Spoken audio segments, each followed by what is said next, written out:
Okay, so we are back. I'm here with my co-host Cam to talk about the game seven that happened. Absolutely knocked all of our socks off. Kind of the opposite of what we thought was going to happen.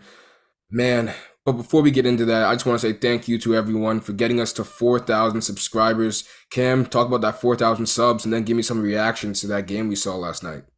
Yeah, thank you guys again. We got some really good guests lined up for you guys coming on. Don't want to give away too much until we get those dates locked down, but stay tuned for that.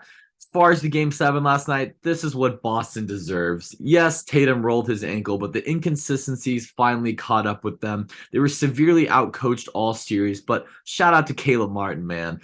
$50 million plus he just made himself this series, so you gotta love that. Yeah, I was watching the game and texting some of my coworkers like, dude, Caleb Martin is literally playing himself into 40 million, 50 million, 60 million dollars with this one game, making shots, not just making a shots in a game seven, making shots that are quieting the crowd, making shots when Bam Adebayo as the second option can't buy a bucket, making shots in an away stadium in a game seven in Boston nonetheless. But Cam, I want to talk about, let's go back to the beginning. Let's talk about Tatum injured injured on his first play. Heat go up kind of 15-11, and then at that point, the crowd in Boston was not nearly as ecstatic as they were starting out the night. Talking about that Tatum injury, what you thought or how it affected the rest of the game, and how Miami was able to take the reins of that game so early, man. Yeah, I mean, that just sucks. You obviously want to see everybody be as healthy as possible and watch two great teams go at it. But yeah, you hit it on the nail exactly, I think. As soon as that happened, it kind of took the wind out of the sails in that Boston crowd, and they really never recovered. And I mean, Jimmy really didn't give them the chance to either. He took control of that game. I mean, Jimmy proved he really is Himmy. I mean, come on. 8-point underdogs in Boston. Miami was only favored one game all series. He just finds a way to win, man, every time. 28, 6, and 7, three steals, played almost the entire game. You got to give the man his credit. Yeah, absolutely. And I want to talk about that Tatum injury a little more and how it pertains to Jaylen Brown. Now, we've seen the Heat 2012, 2013. LeBron doesn't have it one night. What do we see? Dwayne Wade, Batman, he comes in, Robin even, and he has a great game because you realize, you know what? The number one isn't playing, but that's why we have the number two. Maybe not even a number two, maybe a 1A and 1B, right? Where Dwayne Wade can say, I'm going to take this game over. We've seen it with Magic Johnson in the finals. Kareem Abdul-Jabbar gets injured. Rookie Magic goes for 45 in a game six, plays center and wins the game, right? We're seeing all these crazy things happen. And if Jaylen Brown deserves to be that 1B, in a game where Tatum is injured in the first play, you have to play better than what we saw from him. Cam, talk to me about Jaylen Brown and kind of the expectations that he didn't live up to as that number two on the Celtics in maybe the biggest game of his career.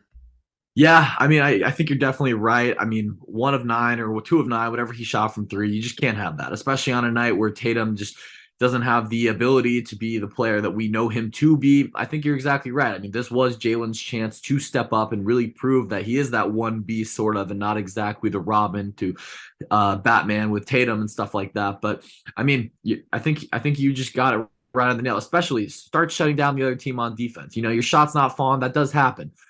Get on Caleb Martin, get on Jimmy Butler, get on those guys every possession going down the floor. Be like, I got him. I got him. If even on nights, I mean, you'll have nights. That's how it goes in basketball. Your shot just isn't there that night.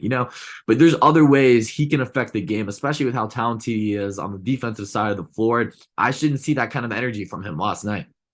Yeah, absolutely. I mean, like you said, you gotta, if you're not impacting the game in one way, you have to try and do it on the other side of the court. If I'm him, I'm saying, JT, I see your ankle. You're on a bum ankle right now. I'm taking Jimmy Butler. I'm taking Caleb Martin, just like you said. But the Heat, we haven't given them enough credit so far, Cam. Talk to me about Miami. They were running zone, and the Celtics seem to have no answer. The entire series for the zone is that on coaching a little bit, some of the players too, but you live and die by the three. The threes weren't falling, and Miami took advantage. Yeah, I mean, absolutely. I do think the coaching was a huge factor in this series. I mean, I think it was a pretty glaring issue for most of the season. We did see the narrative kind of flip a little bit. I mean, when Miami was up 3-0, and obviously the Celtics did tie it up to force game seven, but it really looked like Spoelstra was being just super dominant on both sides of the floor, running that zone defense and just scheming to keep different guys open with Gabe Vincent and Strus, obviously. And I mean, I know I texted you about this earlier, but it's gotta hurt a little bit that the Celtics actually waived Max Strus not too long ago so they could keep that roster spot for Taco Fall, who isn't even on the roster anymore. And that man was a major part of the Celtics downfall. But you got to give Spoelstra his credit. I mean, he's been there before. He's won championships. He's been back to the finals since then with a different team, with this team. And I mean, I think Missoula did enough to keep his job next year and not get embarrassed if they would have gotten swept or even lost in five. So I think that's a big thing. I mean, obviously he's one of the younger coaches in the league, so we want to see him, take another step and sort of his growth. This is a good learning lesson for him. You got to lose before you win. It's all about the journey. Yeah, absolutely. I mean, the Heat, Spoelstra, just an absolute masterclass in terms of adjustments, in terms of game plan. They come into this game, and we talked about it. Bam Adebayo didn't have the best scoring game, but the screens that he's setting for the shooters like Duncan Robinson, Max Strus, Gabe Vincent, Caleb Martin, he's really making sure that he plants there. And they time it so well where the Celtics player is guarding off ball. They look for the help, and then the second they make that peek over at the help, Max Strus is cutting, and he's getting screened into an open three. It's actually phenomenal and really cool to see how they do that. But Bam Adebayo, not the best scoring game, but he's facilitating the ball. He's getting boards over Al Horford. He's playing good defense. He's disrupting shots at the rim. Even if you, like we said, even if you aren't impacting the game in one way, he was able to assert his force in another way too.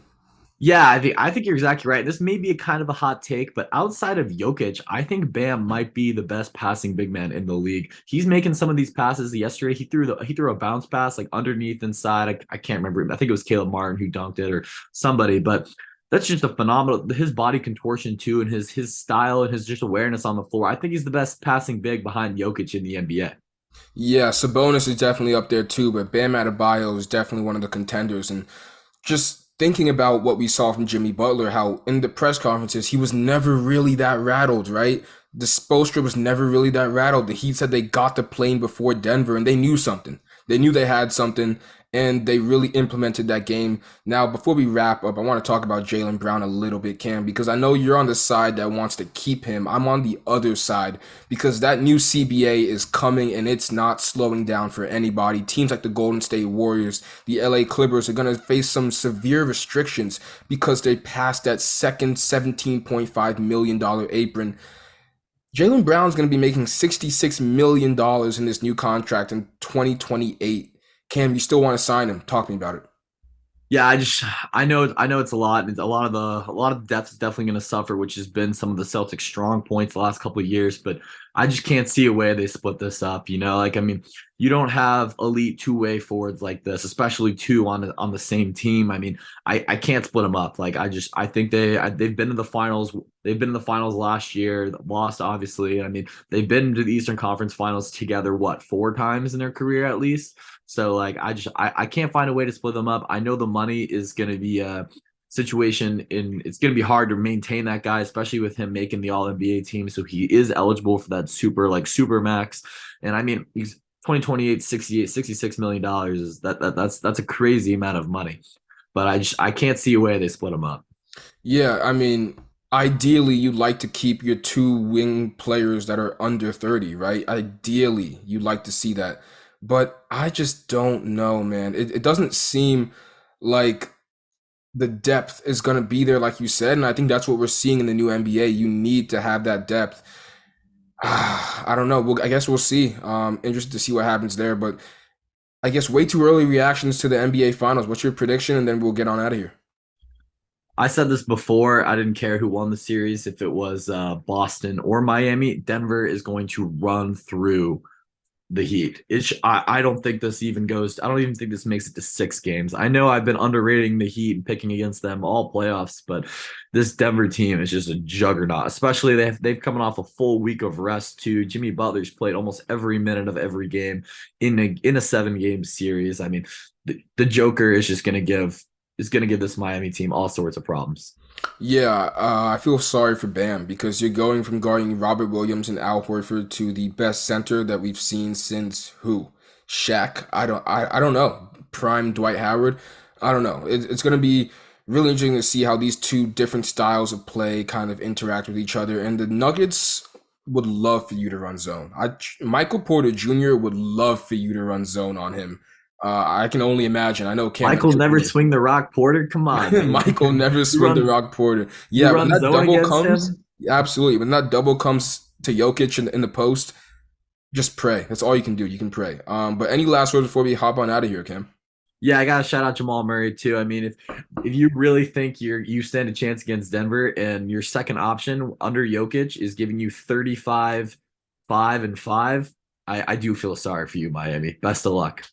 Yeah, and then with that, that will finish the video. We'll do an actual predictions and preview for the Nuggets Heat final. But hit that like button, hit that subscribe button if you like what we're doing, and just give us some feedback. Hit the comment section. We'd love to interact with you guys. But until then, we will catch you guys later. Peace. It's a 16 buff in the dark.